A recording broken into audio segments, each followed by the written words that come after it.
के बढ़ते मामलों पर चर्चा कर रहे हैं। मेडिकल एक्सपर्ट्स का खास पैनल हमारे साथ मौजूद है और हमारे साथ मध्य प्रदेश से स्वास्थ्य मंत्री विश्वास सारंग जी भी मौजूद हैं। मध्य प्रदेश की अगर बात करें तो बीते 24 घंटे में इंदौर में 477, भोपाल में 385 और जबलपुर में 143 नए मामले सामने आए हैं। वहीं 7 लोगों की मौत हुई है।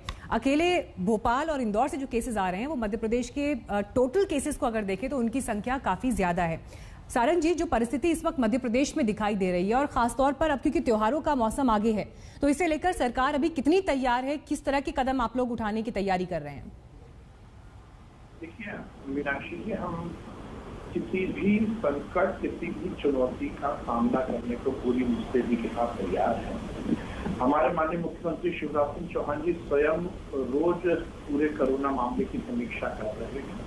हमारा स्टेट लेवल पर एक क्राइसिस मैनेजमेंट ग्रुप है और उसके साथ ही हमारा हर जिले में भी जनप्रतिनिधियों के समावेश से हमने क्राइसिस मैनेजमेंट ग्रुप बनाया है और हर तरह की चुनौती का आकलन करते हुए उसका निदान हम कर रहे हैं। ये बात सही है कि पूरे देश में कोरोना संकट बड़ा है और मध्य प्रदेश में भी बड़ा, और हमारे खासकर इंदौर, भोपाल ऐसे शहर हैं जिसमें तेजी से हमें पॉजिटिव केस आ रहे हैं। हम सभी तरह की जो स्थितियां हैं उसका आकलन कर रहे हैं और ये सुनिश्चित किया है हमने कि मध्य प्रदेश के 7 शहरों में हमने रविवार का लॉकडाउन शुरू किया है, जो कि रविवार में पिछले हफ्ते से शुरू हुआ था। पहले 3 शहरों में था, कल हमने निर्णय लिया है कि 4 शहरों में और हम लॉकडाउन करेंगे। उसके साथ ही ये 7 शहर जहां पर लगातार कोरोना के केसेस ज्यादा आ रहे हैं, वहाँ सिनेमाघर, जिम, पूल, स्विमिंग पूल,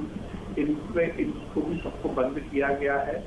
आज हमारे यहाँ पूरे प्रदेश में जिले स्तर पर क्राइसिस मैनेजमेंट ग्रुप की मीटिंग हो रही है।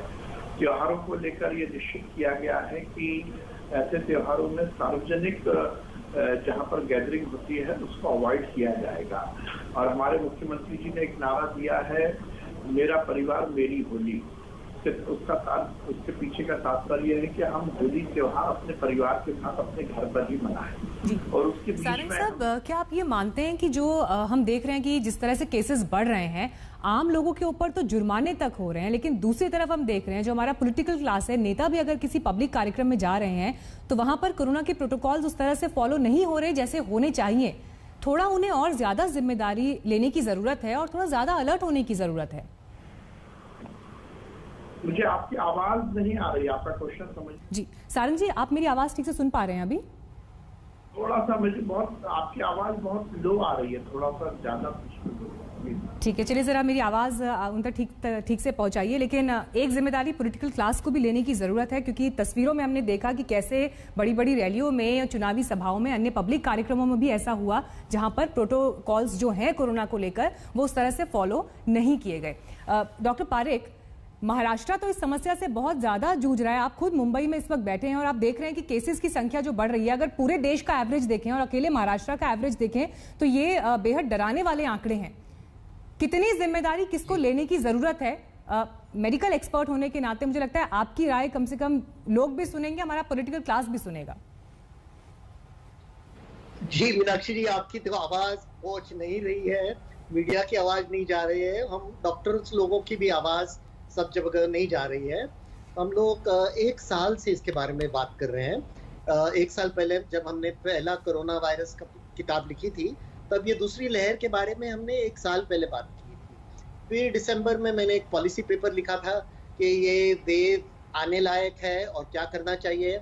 और अभी इस जनवरी में हमने वैक्सीन बुक जो लिखा, उसका मैं आपको एक ग्राफ दिखाना चाहता हूँ। ये देखिए, अगर आप ये ग्राफ देख सकते हैं तो 100 साल पहले जो इन्फ्लुएंजा पैंडेमिक हुई थी उसकी 3 लहरें आई थी, और दूसरी लहर पहले लहर से काफी ज्यादा थी, और तीसरी लहर दूसरे लहर से कम थी लेकिन पहले लहर से भी ज्यादा थी। ये हम लोग 1 साल से बोल रहे हैं। जैसे डॉक्टर पंडित बोल रहे थे, हमको इतिहास के सबक सीखने चाहिए, क्योंकि अगर हम ये सबक नहीं सीखेंगे तो वापस वही इतिहास होते जाएगा। अभी महाराष्ट्र में ये क्यों बढ़ रहा है? क्योंकि यहाँ का पॉपुलेशन ज्यादा है, और मैं गए 2 हफ्ते से बोल रहा हूँ कि ये लग रहा है कि म्यूटेंट स्ट्रेन्स है, उसका अभी हमको प्रूफ मिला है।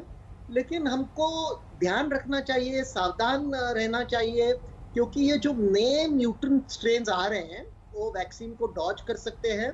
और फ्रांस में अभी दिखाई दे रहा है कि जो RT-PCR टेस्ट रहता है, अपना गोल्ड स्टैंडर्ड टेस्ट रहता है, उसको भी वो चुका के निकल सकते हैं, यानी टेस्ट नेगेटिव आ सकता है जब आदमी इन्फेक्टेड है। तो हमको बहुत ही सावधान रहना चाहिए, और जो भी महाराष्ट्र में हो रहा है उसको अगर हम जल्द से जल्द ताबे में नहीं लाएंगे तो फिर दूसरे लॉकडाउन की संभावना बहुत ही है।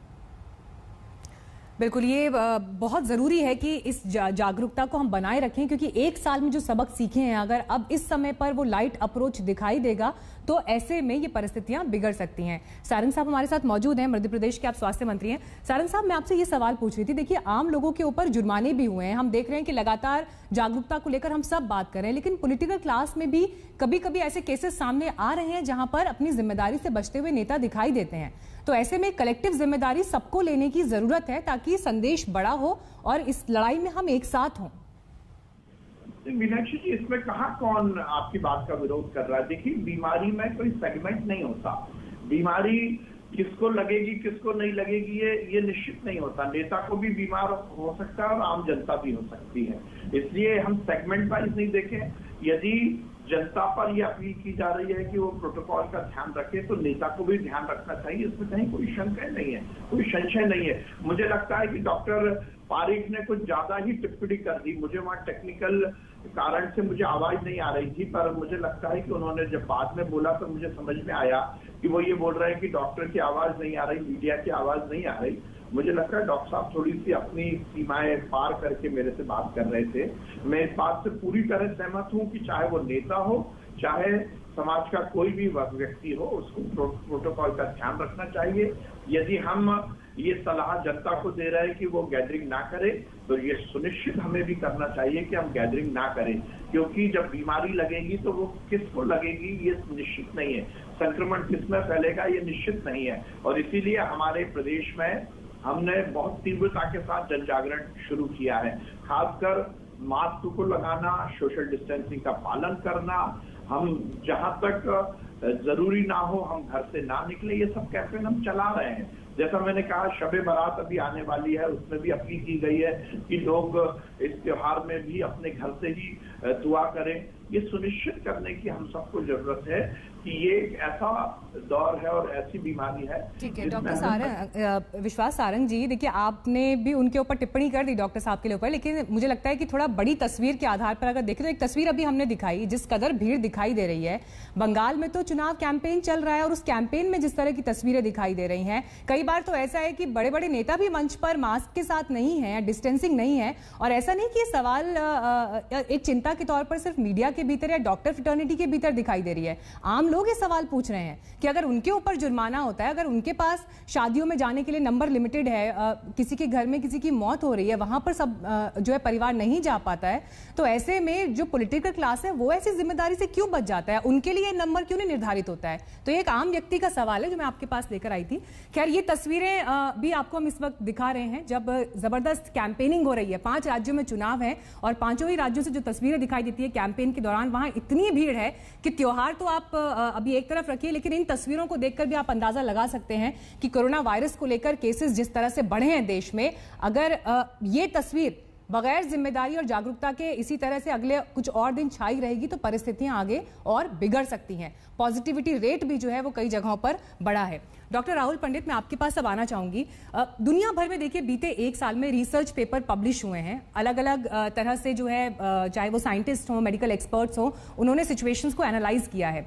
ऐसा कहा जा रहा था कि जब वैक्सीन आएगा तब शायद जिंदगी दोबारा आम हो पाएगी, नॉर्मलसी की तरफ बढ़ पाएगी। अब तो वैक्सीनेशन की प्रक्रिया भी शुरू हो गई है, लेकिन क्या आपको लग रहा है कि ट्रैवल करना, यानी फ्लाइट्स के जरिए अब एक देश से दूसरे देश की यात्रा या और जो जीवन में नॉर्मलसी है वो अभी आ पाना आसान दिखाई दे रहा है? मीनाक्षी जी, बिल्कुल नहीं। इस वक्त जो हर देश में हो रहा है और जो भारत में हम देख रहे हैं कि दूसरी लहर है, कोई देश ऐसे भी है जिनको की डर है कि उनके यहाँ तीसरी लहर ना आ जाए, ये जो तीसरी जो संक्रमण की प्रक्रिया ना शुरू हो जाए। इस वक्त तो मैं ये कहूँगा कि 2021 में हमको नॉर्मल जनजीवन जो है वो पूरी तरह से लौटाना बहुत मुश्किल है।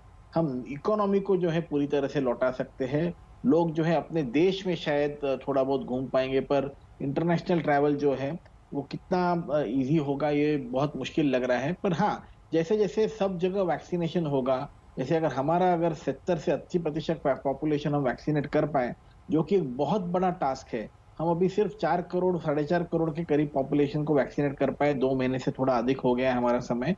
और अगर हम और समझो 70-80 करोड़ को करना चाहते हैं, तो आप समझ सकते हैं कि 2021 पूरा निकल जाएगा। और ये दूसरी बात ये भी है कि वायरस का भी एक स्वभाव होता है। ऐसा तो लग रहा है कि ये सेकेंड वेव ऊपर जाके थोड़े महीनों के बाद थोड़ी कम हो जाएगी, और फिर उसके बाद अगर हम लोग हमारा कोरोना अप्रोप्रिएट बिहेवियर बनाए रखेंगे, तो शायद हम तीसरी वेव को जो है बचा पाए, या अगर तीसरी वेव आए तो वो पहली वेव से भी छोटी हो। हम बस यही उम्मीद कर सकते हैं कि लोग अपनी जिम्मेदारी समझे, हिस्ट्री समझे। डॉक्टर पारेख ने 100 साल से पहले बताया, हम जानते हैं कि ये पैंडेमिक में क्या हुआ था। उसके बाद हमारे पास सार्स पैंडेमिक हुआ, सार्स एंडेमिक हुआ, H1N1 हुआ, इबोला हुआ। हमारे पास काफी सारे उदाहरण है। हम टीबी के बारे में जानते हैं, क्योंकि टीबी को अभी तक पूरी तरह से रोक नहीं पाए, क्योंकि बहुत सारे लोग, वो भी ऐसे ही फैलता है, रेस्पिरेटरी पैथोजन है वो भी। तो हमको सीख के थोड़ा बहुत अगर हम अपने कमर कसते ठीक से, तो शायद ये आगे जाने से बढ़ने से हम रोक सके। अभी भी वक्त गया नहीं है। अगर आज से लोग अगर होशियार हो जाए, थोड़ा बहुत कंट्रोल में आ जाए, ये तो सारे चैलेंजेस तो डॉक्टर राहुल पंडित आप जिस बात का जिक्र कर रहे हैं वो हैं ही, लेकिन सबसे बड़ी समस्या, और अगर ये कहें कि बीते 1 साल में एक बड़ा नुकसान जो झेला है, वो स्टूडेंट्स भी हैं, बच्चे भी हैं, जो घरों में कैद होकर रह गए, स्कूल्स नहीं जा पाए, उनकी पढ़ाई प्रभावित हुई। ऑनलाइन क्लासेस में कितना पढ़ पाए, कितना नहीं पढ़ पाए, ये तो खैर सवाल है ही। डॉक्टर मिश्रा, मैं आपसे ये सवाल पूछना चाहूंगी, स्कूल्स प्रॉपर तरीके से खुल पाएंगे, पढ़ाई हो पाएगी, ऐसी संभावना, पॉसिबिलिटीज आप देख रहे हैं अभी आगे? अभी तो कम हो गई, क्योंकि अभी स्कूल कॉलेजेस खुले थे थोड़े देर के लिए, अब फिर से बंद कर दिए गए हैं, क्योंकि सभी राज्यों में संक्रमण फिर से तेज रफ्तार से बढ़ रहा है। लेकिन मैं स्कूल कॉलेजेस और पढ़ाई के विषय में यही कहूँगा, जान है तो जहान है, और आप पढ़ाई कर लेंगे, थोड़ी सी टाइम का लॉस होगा, ये रिकवर हो सकता है बाद में। इसके लिए बहुत विशेष चिंता करने की जरूरत नहीं है। अपनी जान बचाएं सबसे पहले, और संक्रमण को रोकें, और टीकाकरण अभियान में बढ़ चढ़ के हिस्सा ले लोग, और जहां आवश्यक न हो यात्रा न करें, चाहे उसी शहर में, दूसरे शहर में, विदेश में। यात्रा बिल्कुल अभी जब बहुत जरूरी है तभी, और टीका लगवा लेंगे तो आपको भी सुरक्षा महसूस होगी और काफी प्रोटेक्शन उससे रहेगा। जैसे डॉक्टर पंडित ने कहा कि अगर हमें 70-80 करोड़ पे पहुंचना है, तो टीकाकरण अभियान में तो गति लाना अत्यंत आवश्यक है, उसका कोई पर्याय नहीं है। और लोगों को ये मानना चाहिए कि वैक्सीन दोनों जो भी हमारे यहाँ अभी मिल रही हैं, दोनों सेफ हैं, दोनों इफेक्टिव हैं इस संक्रमण को रोकने के लिए। और म्यूटेशंस में भी जो देखा गया है कि अगर म्यूटेशंस में पूरी तौर से कारगर नहीं भी है, तो वो मृत्यु दर कम करती है, मृत्यु नहीं होने देती, गंभीर बीमारी नहीं होने देती कोविड की। तो इसमें भी काफी वैक्सीन का रोल है। और ये ना समझे कि वो म्यूटेशंस को कवर नहीं करता तो नहीं लगवाएं हम। तो ये सारी एडवाइजेज और सलाह जो आप सभी की तरफ से दी गई है, मुझे लगता है इस वक्त बहुत ज़रूरी है कि आने वाले फेस्टिव सीजन, त्योहारों को देखते हुए हम डॉक्टर्स को सुने, साइंस को सुने, वैक्सीनेशन को लेकर किसी तरह का कोई शक ना रखें, और वैक्सीनेशन के दायरे में अगर आप सभी आएंगे तो यकीनन कोरोना को मात देने में ये लड़ाई और मजबूत हमारी होती चली जाएगी। बहुत बहुत धन्यवाद हमारे सभी मेहमानों का चर्चा में जुड़ने के लिए। नमस्कार, मैं हूं अंजना ओम कश्यप। हमें उम्मीद है ये वीडियो आपको पसंद आया होगा। लेटेस्ट खबरों के लिए यूं ही देखते रहिए आज तक, और इस वीडियो के पसंद आने पर लाइक, शेयर एंड सब्सक्राइब करना ना भूलें।